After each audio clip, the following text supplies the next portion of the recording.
If you are looking for some cheap and reliable gaming glasses, then look no further than No Scope Glasses. Their link will be in the description down below. Enjoy the video. What is up, guys? Today I'm going to be doing another instructions video. This time it's going to be on the 4-4-2. It's a very standard formation. It's very popular as well. In fact, once you enter Ultimate Team, the first time you enter it, it's actually the formation that you start with. So I thought I would do an instruction video on that. Now, you guys really seem to like this kind of series that it's developed into. So if you guys really want to see a formation instructions video on a certain formation, just let me know in the comments and I will definitely try to do that. I don't know if I'll do all the formations. I don't know if I'll do like 5 at the back or anything like that. But if you guys really want to see a certain formation, just let me know and I'll do a video on that. So let's get into it. First things first, I know center backs, you don't really have to do anything. You never really have to. Now with the right and left backs in these formations, I have them both on stay back while attacking, and that is because I noticed they both have high medium work rates, so obviously they're going to be getting forward a lot. But I noticed they kind of got in the way of the right and left mids. They would obviously go forward because of their high work rates, but the outside mids would not push up as much if the ball was like in the center or in the defensive third or in the middle third, and the right backs would still be pushing up. And it would create a lot of chaos in those areas. So I have them both on stay back while attacking, so that does not obviously occur. Now for the left and right mids, I have them both on stay on the edge of the box for crosses. Now I played a few games without any instructions on. That's usually what I do to kind of get a feel of what this team does. And I noticed that the left and right mids get in the box a lot for the crosses. If the ball's on the left, then the right mid's gonna get in the box and vice versa. So you don't want that. And I remember a few times that Alexandro had the ball and he was going in to cross the ball.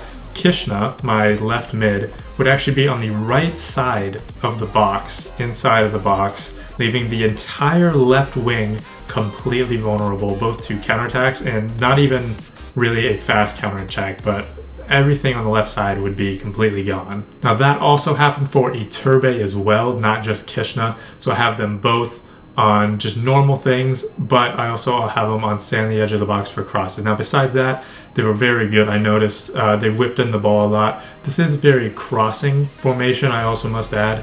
I don't really cross the ball very often, if ever, in FIFA 16, but in this formation I felt like I was very much able to, and the left and right mids were able to make that happen as well. So for the center mids, I have them both on stay on the edge of the box for crosses.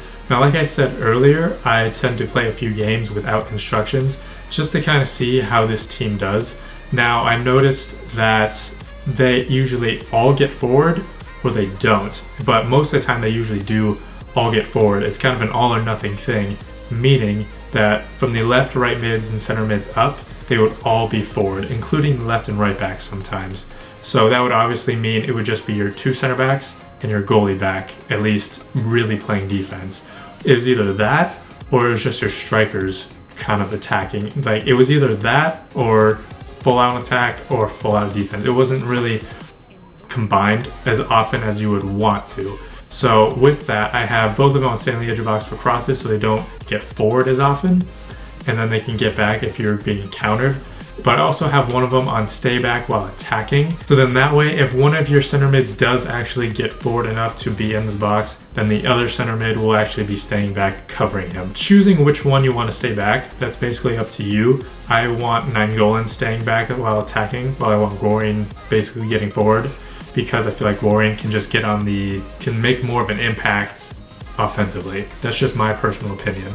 Now they might be playing like that, like kind of the all or nothing thing, because of their high work rates. So if you have a medium high defensive mid or a medium high center mid, you probably don't need to have him on stay back while attacking. But if you have a high medium center mid, you probably should have him on stay back while attacking, even if you want him to be more attacking than your other defensive mid or your other center mid. And then finally for your strikers, they are both going to be on the same thing, both stay central and aggressive interceptions. Now for aggressive interceptions, that's mainly, I've noticed, for things on the ground. So if the ball is relatively in their area and it's kind of open, they'll try to get the ball.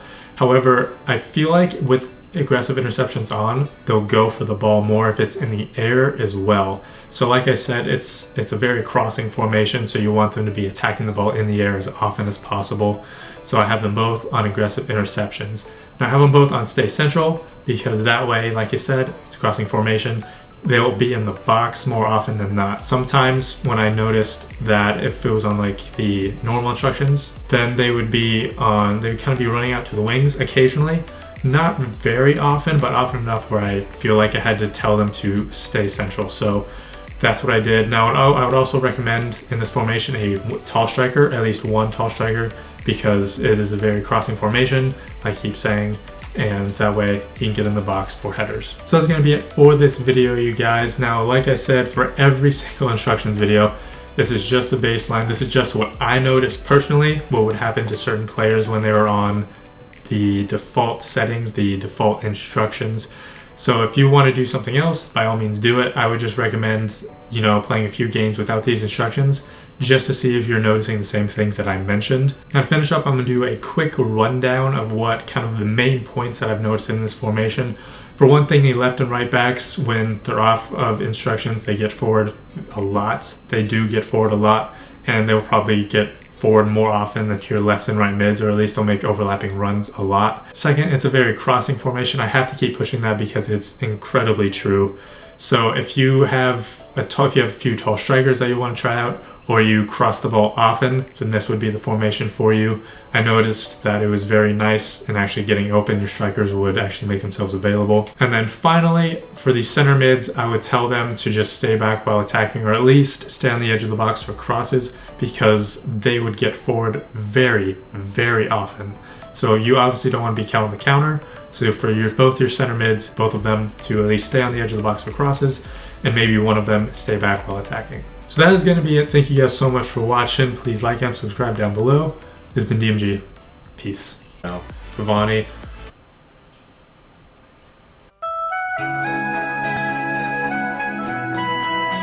Aramenko.